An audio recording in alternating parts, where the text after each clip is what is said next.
नमस्कार साथियों। आज मैं अपने YouTube चैनल के ज़रिए एक नई शुरुआत करने जा रहा हूँ।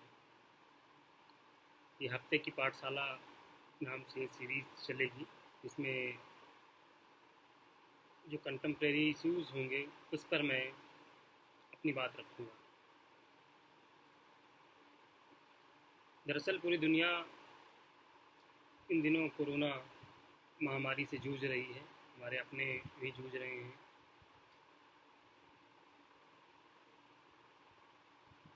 लेकिन कुछ ऐसे देश हैं जिन्होंने कोरोना को हराकर अपने काम करने शुरू कर दिए हैं।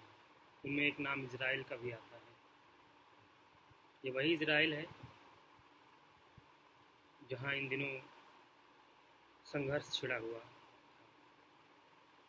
हालांकि बीच में अभी कुछ दिनों पहले ही संघर्ष विराम की घोषणा भी हो चुकी है। तो आज इसी इजराइल और फिलिस्तीन के युद्ध के बहाने कुछ कहने की कोशिश कर रहा हूँ। इसको समझाने की कोशिश कर रहा हूँ कि इन दोनों देशों के बीच संघर्ष क्यों रहा है और यह क्या दूसरे देशों के साथ इनका क्या संबंध है और क्यों वो देश इनके साथ हैं या फिर खिलाफ हैं। तो आपको समझना पड़ेगा कि इजराइल क्यों अपने आप में एक ताकतवर देश बन चुका है। इससे पहले आपको एक फिल्म देखनी पड़ेगी। 23 मई 1969 को एक फिल्म आती है, ऑपरेशन थंडरबोल्ट। इजरायली निर्देशक मेनाहम गोलन ने इसको डायरेक्ट किया था। ये फिल्म 27 जून 1967 की एक इजरायली घटना की याद दिलाती है, या कहें कि उसी पर बनी हुई यह फिल्म है। जब एक पेरिस जाने वाले इजराइल से पेरिस जाने वाले एक प्लेन को, यात्री प्लेन को, दो फिलिस्तीनी और दो जर्मन आतंकवादियों ने अगवा कर लिया और उसे पहले लीबिया ले गए और फिर लीबिया के बाद युगांडा ले जा चुके थे। क्योंकि अफ्रीकन देश इजराइल से चिढ़ते हैं, जलते हैं, दुश्मनी है, ऐसे में युगांडा एक ऐसा बेहतर ऑप्शन इनके लिए रहा है। पूरी दुनिया की निगाह 1967 की इस घटना पर रही है उन दिनों,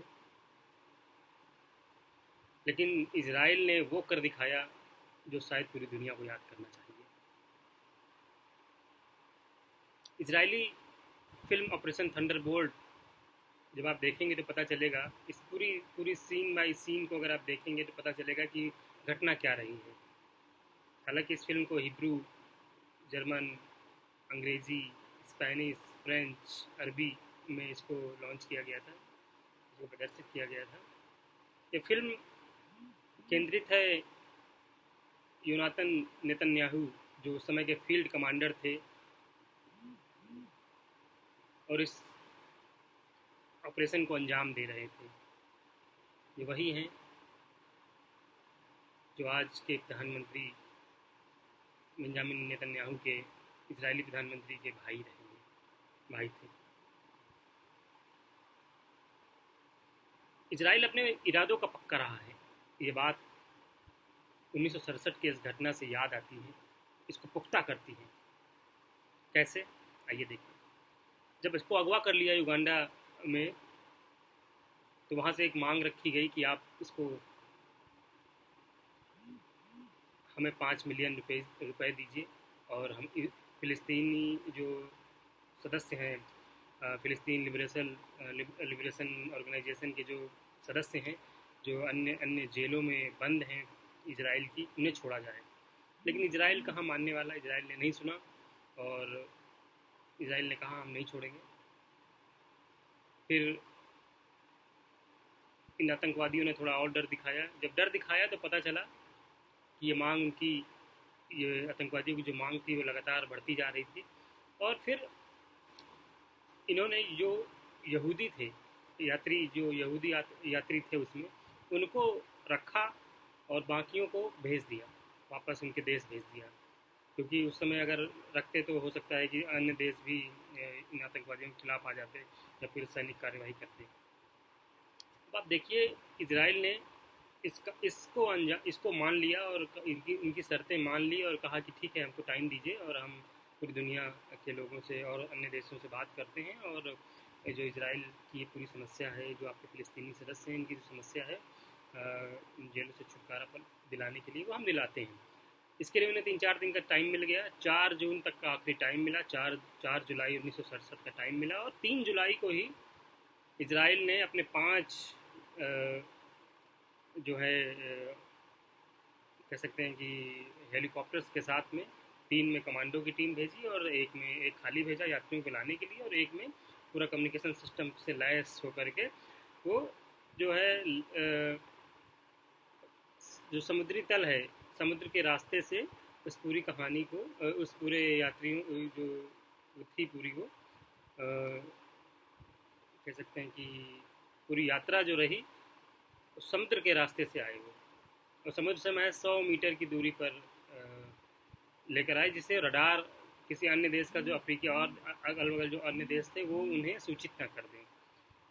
अब यहाँ ध्यान दीजिए कि युगांडा का जो तानाशाह था ईडी अमीन, दुनिया का बहुत क्रूर तानाशाह शासक माना जाता था, उसने बदला लेने के लिए इस कार्यवाही में अपनी हामी भरी थी, और जब ये हामी भर दी तो जाहिर सी बात है कि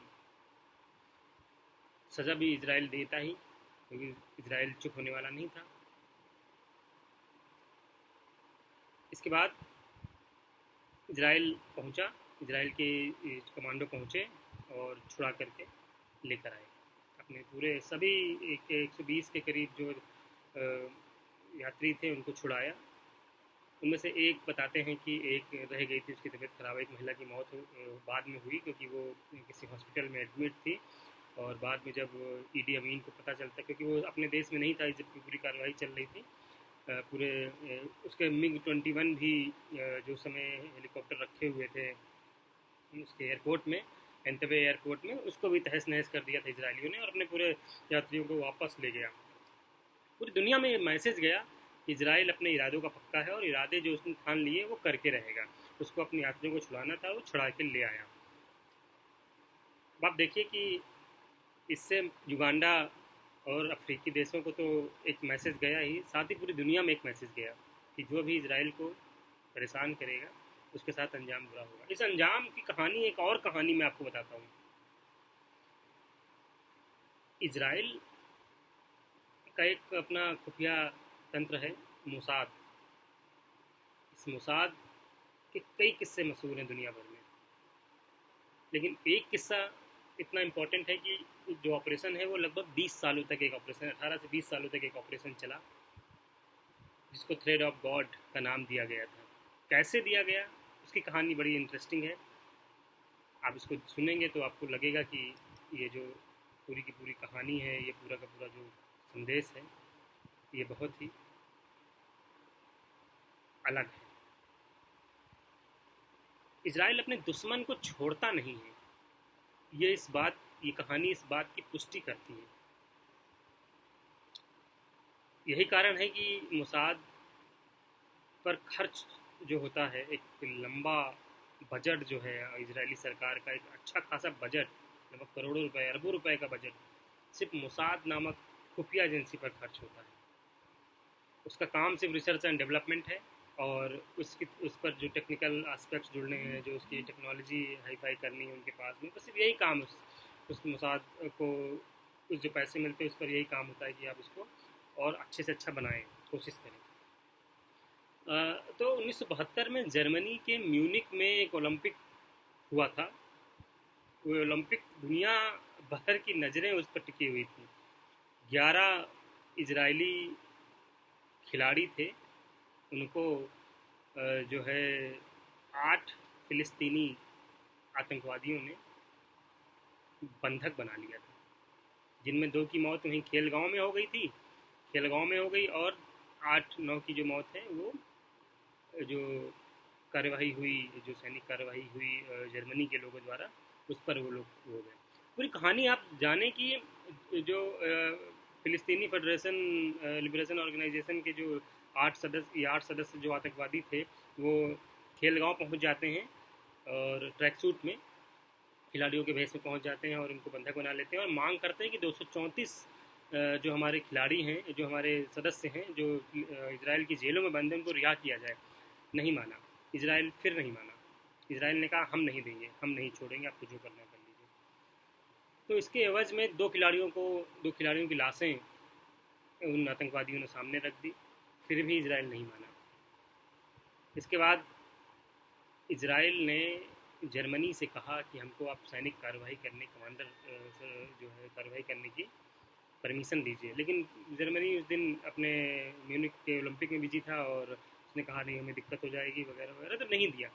और इसको जब जाना कि नहीं हो सकता है, ना इसराइल झुक रहा है, ना जर्मनी ऐसा कर रहा है, तो आतंकवादियों ने अपनी जो वो थी मांग थी, उसको थोड़ा सा बदल लिया और कहा कि हमें और कुछ नहीं चाहिए, हमें एयरपोर्ट तक जाने के लिए गाड़ी चाहिए, हमें प्लेन चाहिए, क्योंकि हम इन खिलाड़ियों को लेके जाना चाहते हैं। तो जर्मनी को एक मौका मिल गया और जर्मनी ने कहा कि आप इसको चलिए ठीक है, हम एग्री हैं इससे। तो जैसे ही ले जाने लगे, एयरपोर्ट पहुंचने वाले थे, एयरपोर्ट जो प्लेन है उसे बैठाने जा रहे, तब तक जो है जर्मनी के कुछ शूटर थे, जो सैनिक थे, उन्होंने फिलिस्तीनियों आतंकवादी थे उन पर गोलियां दागनी शुरू कर दी। इस पर ही जब जैसे गोलीबारी शुरू हो गई, गुस्से में आकर आतंकवादियों ने उन 8-9 जो खिलाड़ी बचे हुए थे उनको भी मार दिया। ऐसे में पूरा आतंकवादी भी मर गए 8, और पूरे 11 खिलाड़ी भी मर गए। पूरी दुनिया इस तांडव को देख रही थी, सुन रही थी। अब इजराइल क्या करेगा? इसके पहले युगांडा का किस्सा सुन चुके थे लोग।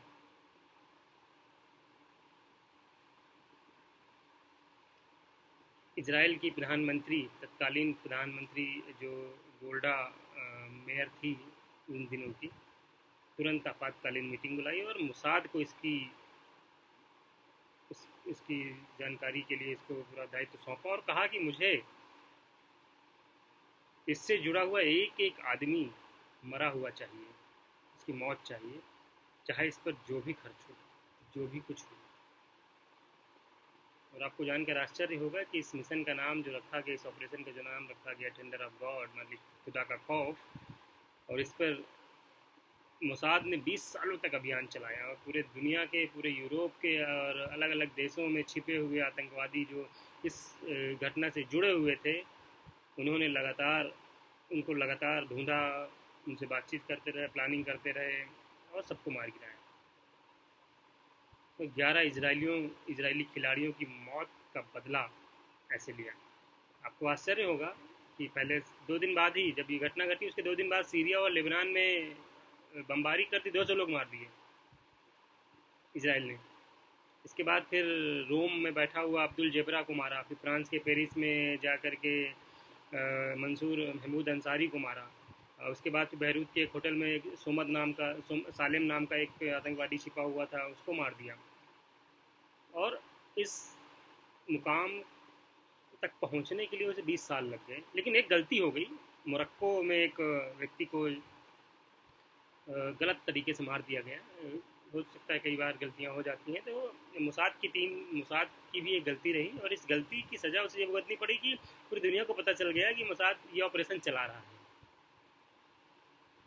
और फिर बड़ी अंतर्राष्ट्रीय मीडिया में बड़ी किरकिरी हुई, लोगों ने बहुत दबाव डाला, फिर कुछ दिनों के लिए रोक दिया और ये जो मुसाद का संगठन था, मुसाद का जो अपना प्लान था, ऑपरेशन था, इसको रोका। फिर कुछ दिन तक शांत रहा, उसके बाद फिर शुरुआत की, फिर ढूंढ के मारा।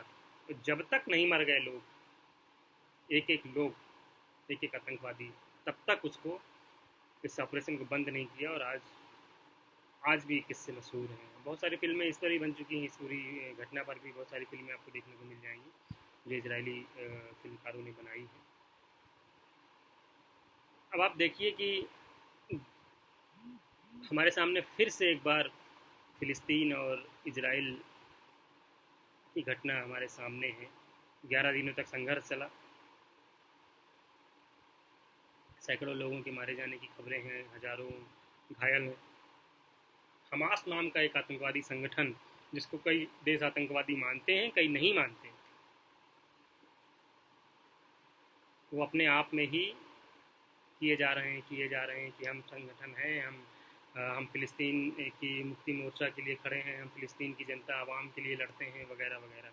और फ़िलिस्तीन और इजराइल का जो पूरा सिनेरियो है वो सिर्फ और सिर्फ ज़मीन का विवाद है। स्टार्टिंग से 1948 से ही ब्रिटेन, या कहें कि कह सकते हैं कि यूएन ने जो एक खाई खींच दी 1948 में इसराइल और फ़िलिस्तीन के बीच, उसका सलूशन आज भी लेने का नाम नहीं बना। जैसे भारत और पाकिस्तान के बीच में है, वैसा ही कुछ कुछ नज़र आता है। एक 1948 में द बेलफ्लोर डिक्लेरेशन हुआ, उसके तहत दो देश बना दिए गए, जिसमें 44% इसराइल को दिया गया, 48% फ़िलिस्तीन को दिया गया, और 8% हिस्सा, ज़मीनी हिस्सा यरूशलेम को दिया गया, जिसमें यरूशलेम वही जगह है जहाँ पर 3 धर्मों के प्रमुख तीर्थ स्थान हैं। ईसाइयों का तीर्थ स्थान है वहाँ पर, यहूदियों का है, और मुस्लिमों की जो तीसरी सबसे अच्छी सबसे बड़ी मस्जिद अल-अक्सा है, वो वहीं पर पाई जाती है। और तीनों धर्मों का अपना एक आधिपत्य है कि वो हम चाहते हैं, हमारी ज़मीन है, वगैरह वगैरह। यही बवाल की असली जड़ है। लेकिन जो मौजूदा लड़ाई शुरू हुई वो शेख जर्रा, एक जगह है वेस्ट बैंक के करीब, वेस्ट बैंक जो फ़िलिस्तीन के इसमें आती है, उसको लेकर हुआ कि इजरायली जो वो है सुप्रीम कोर्ट है, उसने कहा कि आप इसको, आप जो यहाँ परिवार रह रहे हैं, आप उनको खाली करना पड़ेगा, क्योंकि ये जगह अब इजराइल की है। इजराइल ने उसे 150 साल पहले खरीदी थी। इसी को देखते हुए जब वो नमाज अदा कर रहे थे फ्राइडे की, उसके बाद जुमा की नमाज अदा कर रहे थे अल-अक्सा मस्जिद में, तभी इजरायली कुछ सैनिक जो है उस मस्जिद में घुस गए, और उस घुसने के बाद ही कुछ गोलीबारी की भी बातचीत हुई आ रही है सामने।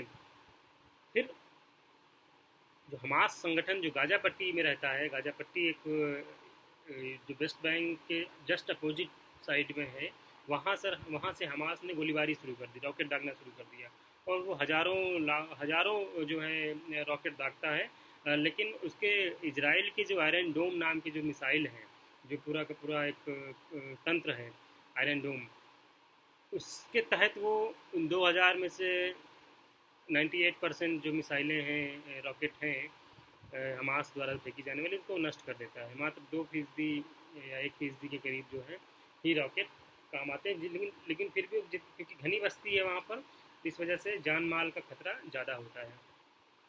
लेकिन इस बार इजराइल ने इरादा बनाया था कि हमास को वो ख़त्म करके ही इस संघर्ष को विराम देगा, लेकिन इंटरनेशनल प्रेशर बहुत ज़्यादा था, जिसकी वजह से उसे जो है संघर्ष विराम करना पड़ा, और मौतों का आंकड़ा लगभग सैकड़ों तक ही रह गया।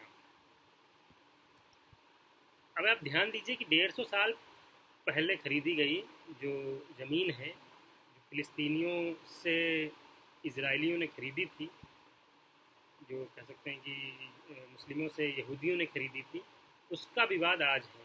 लेकिन एक चीज़ और हमें ध्यान देनी होगी, इसी के पास उसी मुस्लिम, एक और मुस्लिम देश तुर्की है। तुर्की का एक राजा था, कह सकते हैं कि सुल्तान था, मोहम्मद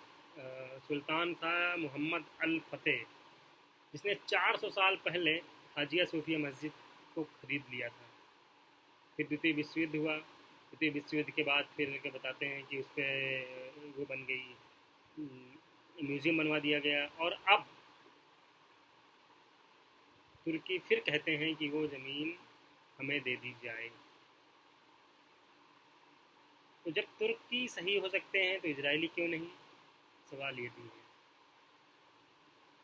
और अगर इसी सिनेरियो पर अगर बात होगी तो मामला भारत पाकिस्तान और भारत चाइना तक भी आ सकता है, कि जिसने जो ज़मीन हड़प ली, जिसने ज़मीन पर कब्जा कर लिया, वो ज़मीन उसकी हो जाएगी। विवाद यही है, जिसने कब्जा किया ज़मीन उसकी हो गई।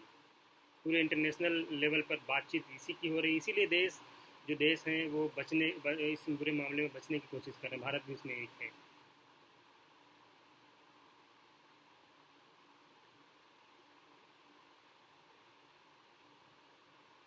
अब आप देखिए कि पूरी दुनिया के जो देश हैं, कौन से देश किसके साथ खड़े हैं। अमेरिका तो सिरे तौर पर इसराइल के साथ है, वहीं चाइना और पाकिस्तान खिलाफ हैं।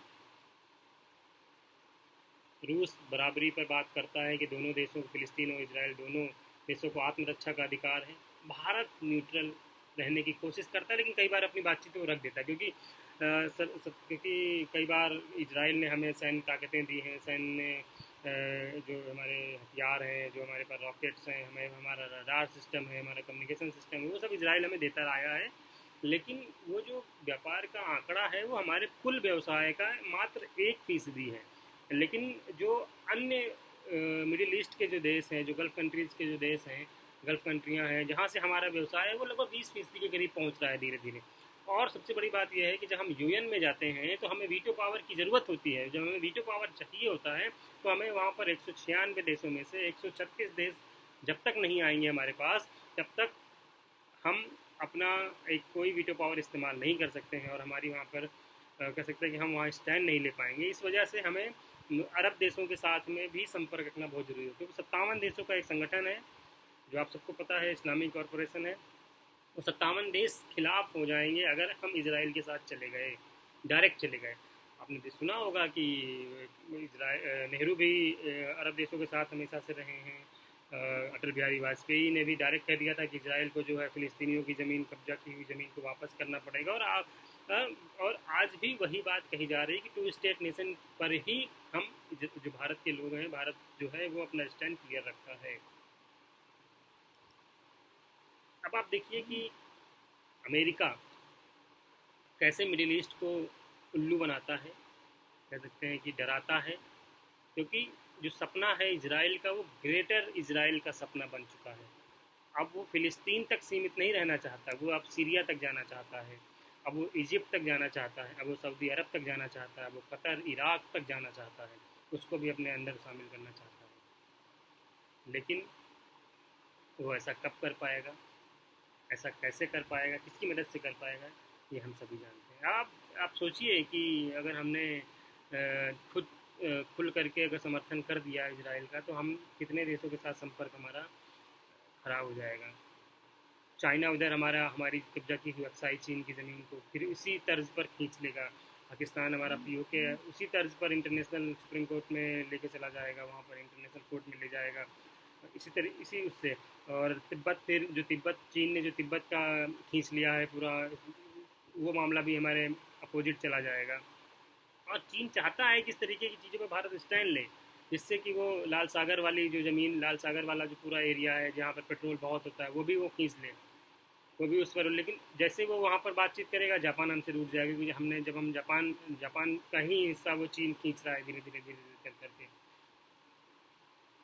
क्या शांति आ पाएगी कभी इसराइल और फिलिस्तीन के बीच? शायद अब नहीं। कोशिशें बहुत हुई। एक बार मिस्र में, इजिप्ट में इसराइल ने हमला किया और मिस्र की कुछ ज़मीन जो है वो हड़प ली। लेकिन फिर इसराइल, वही बात होती है कि इसराइल ने कहा कि आप अगर हमें हमें एक देश का दर्जा देंगे तो हम आपकी ज़मीन वापस कर देंगे। मिस्र ने मजबूरी में ही सही, लेकिन उसे मान लिया। और वहाँ के प्रधानमंत्री हुए अनवर शहादत, उन्होंने इसराइल और इजिप्ट के जो रिश्ते हैं उसको मित्रवत करने के लिए बहुत योगदान दिया, और उस पर वो सफल भी हुए। वहीं फ़िलिस्तीन के यासिर अराफात का नाम दुनिया भर में गिना जाता है, क्योंकि उन्होंने भी वही बात कही, मित्रवत व्यवहार रखने से हमारी जो दिक्कतें हैं वो सल्यूशन उसका हो सकता है। और खुद इजराइल के ही प्रधानमंत्री जितिज रोबिन, इन्होंने भी यही कहा कि हम जितने में हैं, उस समय तत्कालीन समय में हम जितने ज़मीन में हैं उतने में ही खुश रहना चाहते हैं। और इन तीनों को शांति का नोबल पुरस्कार दिया गया। लेकिन कुछ ऐसे देश हैं जिन्हें शांति नहीं चाहिए। अगर इजराइल शांत हो गया, अगर फिलिस्तीन के साथ लड़ना बंद कर देगा तो उनका अरब देशों के साथ में संपर्क कैसे बना रहेगा, कैसे तेल की राजनीति हो पाएगी, कैसे दुनिया भर में वो अपना दबदबा स्थापित कर पाएंगे, और कौन उनके हथियार खरीदेगा, कौन उनका कम्युनिकेशन सिस्टम खरीदेगा, कौन उनका रडार खरीदेगा, कौन उनकी गाड़ियाँ खरीदेगा, कौन उनके संपर्क रखने की कोशिश करेगा। इस वजह से ऐसे इन तीनों को किसी न किसी हादसे के तहत मरवा दिया गया। तो आप समझिए कि शांति का नोबेल पाने वाले ये तीनों फिलिस्तीन और इसराइल के रिश्ते पर अपनी तीखी बात रखते थे, अपनी मतलब एक अपना स्टैंड रखते थे। नहीं हो पाया, और आज भी ये चीज़ें लगातार चल रही हैं।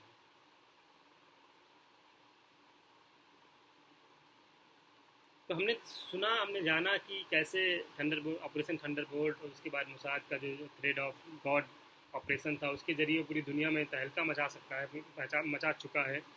ऐसे में वो हमास को ख़त्म करना उसके बाएं हाथ का खेल है, ये हम सभी जानते हैं। लेकिन इन सब के मायने दूसरे हैं, इनके पीछे के लोग, पर्दे के पीछे जुड़े हुए लोग कुछ और हैं। साथ ही इज़राइल अब ग्रेटर इज़राइल की तरफ आगे बढ़ रहा है। जो उसके अभी आप देखिए कि ट्विटर पर ट्वीट किया इजराइल ने और 25 देशों का धन्यवाद दिया, जिसमें भारत नहीं है। भारत क्यों नहीं है? क्योंकि भारत ने स्टैंड क्लियर नहीं लिया।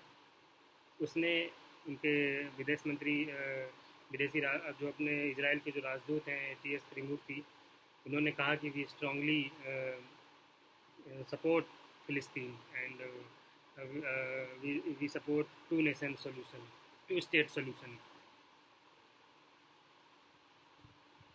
लेकिन हमें समझना पड़ेगा, भारत की जनता को भी समझना पड़ेगा कि हम फेसबुक और ट्विटर पर लिखते समय चश्मे, जो चश्मा धर्म के नाम पर जो हम देख रहे हैं, जो हम किसी एक देश के साथ खड़े होने पर जो चश्मे का नंबर इस्तेमाल कर रहे हैं, उसको पूरी दुनिया की घटनाओं को देखने के लिए वही चश्मे का नंबर इस्तेमाल करें। आप भूल रहे हैं कि अफ़गानिस्तान में जब बौद्ध धर्म की मूर्तियों को, भगवान बुद्ध की मूर्ति को तालिबानियों ने तोड़ दिया था, या तुर्क का मामला जब सलमान मोहम्मद ने जो तुर्क का हाजिया सोफिया मस्जिद जो खरीदी थी, उस पर जो वो अपनी बात रख रहे हैं कि अब वो हमें चाहिए, वापस चाहिए। वहीं आर्मेनिया और अजरबैजान के बीच में जो ज़मीनी विवाद चल रहा है, इन सब पर भी बातचीत होनी चाहिए। सिर्फ इसलिए नहीं कि मुस्लिम देश हैं,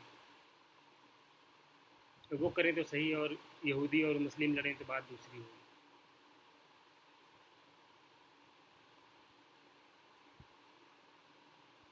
आपको भी अगर इजराइल और फ़िलिस्तीन के संपर्क जो है, उनके बीच में जो तनाव है, वो देखने का, वो जानने का और मन करे, तो आप ऑपरेशन थंडरबोल्ट को आप देख सकते हैं।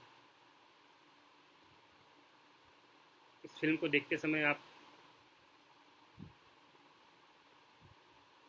देखेंगे तो भले आपको लगेगा कि बहुत तनाव है फिल्म के अंदर, फिल्म की कहानी में, फिल्म की पटकथा में, लेकिन देखने के बाद आपको तनाव नहीं लगेगा, क्योंकि ये फिल्म उसकी असल सच्चाई बताती है कि इजराइल 1948 में जो देश बना, जो अपने देश का अस्तित्व ही नहीं था, यहूदियों, जो जर्मनी के नाजियों ने जो यहूदियों पर जो जुल्म ढाया, उसके बाद जिस तरीके से वो खड़े हुए, जिस तरीके से उन्होंने अपने आप को सुपर पावर की तौर पर बनाया, खड़ा किया, वो देश 70 साल भी नहीं हुए उसको, महज 70 सालों का भी देश नहीं हुआ, और आज वो सुपर पावर की दिमाग उस पर खड़ा हुआ है, सुपर पावर बन के खड़ा हुआ है। दुनिया की कोई देश उसके सामने आँख उठाकर देखने की हिम्मत नहीं करता, ना ही उसके साथ डायरेक्ट खड़ा होता है। आपको पता है 57 देशों का संगठन, इस्लामिक कॉरपोरेशन, उसमें 27 अरब देश हैं, 57 अरब देश हैं।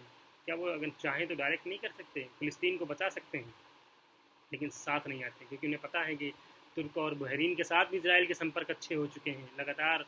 इसराइल क्योंकि अपने आप को इस जगह पर स्टैंड करता है इसराइल, जहाँ से उससे कोई दुश्मनी डायरेक्ट मोल लेना नहीं चाहेगा। पाकिस्तान और चीन इसराइल के खिलाफ रहते हैं तो क्यों नहीं मित्रवत देशों के साथ में रह करके वो मित्र देशों जो अरब देशों के साथ मिल करके वो बातचीत रख सकते हैं, क्योंकि उन्हें पता है। और अमेरिका अमेरिका एक बड़ा रोल प्ले करता है इसमें। अगर अरब देश रूस के साथ चले गए, उसकी राजनीति कौन समझेगा अमेरिका की? अमेरिका को कौन मानेगा? सुपर पावर कौन मानेगा? इसलिए वो इसराइल का डर दिखा करके, वो दुनिया के अन्य देशों का डर दिखा दिखा करके अरब देशों से कहता है कि आप शांत रहिए, नहीं तो इसराइल का सपना साकार हो जाएगा।